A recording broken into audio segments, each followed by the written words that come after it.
கும்பராசிக்காரர்கள் எதை தொட்டாலும் விரக்தி ஆயிடுறாங்க. ஒரு ஹோட்டலுக்கு ஒரு புரோட்டா சாப்பிட போகிறாங்க, இங்கேருந்து ஒரு 5 கிலோமீட்டர் தாண்டி ஒரு புரோட்டா கடை நல்லா இருக்குது அங்கே போகலான்னு சொல்லிட்டு கும்பராசி 2 வீலர் எடுத்துக்கிட்டு மழை இடி புயலாக இருந்தால் கூட சாப்பாட்டுக்காக போகிறாங்கன்னா அவங்க போகிற அன்றைக்கி ஒன்று அந்த புரோட்டா கடை மூடி இருக்கும், இல்லைன்னா அன்றைக்கி மாஸ்டர் லீவ் போட்டிருப்பார், புது மாஸ்டர் இருப்பார், ஏதோ ஒன்று இவங்களுக்கு சோதனையாக அந்த புரோட்டா இருக்காது, புரோட்டா நல்லா இருக்காது. இவ்வளோ தான் கும்பம். ரொம்ப எக்ஸாம்பிள் கரெக்டாக சொல்லியிருப்பேன்னு நினைக்கிறேன். இது மாதிரி தான் பல விஷயங்கள்.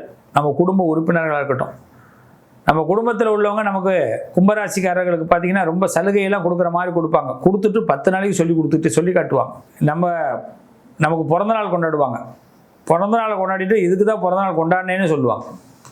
கும்பராசிகளுக்கு இதுதான் பெரிய இந்த ராஜயோகம்ங்கிற வேண்டாம், எனக்கு யோகமே வேண்டாம் அப்படின்னு கும்பராசி ஒரு காலகட்டத்தில் முடிவு எடுக்கிறதெல்லாம் வாய்ப்பு இருக்குது. நீ எனக்கு சொல்லி காட்டினா கும்பத்துக்கு பிடிக்காது. கும்பராசிக்காரர்களை பாராட்டவும் வேணாம், சொல்லி காட்டவும் கூடாது. அப்போ ராஜயோகம் கும்பத்திற்கு எப்போ அமையும்? இவங்களால் நல்லது நடக்கணும். நான் முன்னாடியே இதை கன்னிராசியில் பேசியிருப்பேன். அதான் பார்த்தீங்கன்னா பல பேருக்கு நல்லது நடக்கணும்னா கும்பத்துக்கு பணத்தை கொடுப்பான் ஆண்டவன், கும்பத்துக்கு பதவி கொடுப்பான். அப்போ நிறையா பேருக்கு உதவி பண்ணுவதற்காக கும்பம் பிறக்கப்பட்டவர்கள். அப்போ இன்னிலேருந்து கமிட்மெண்ட் ஆகிடுங்க. ரொம்ப சிம்பிள். அதான் ராஜயோகம்.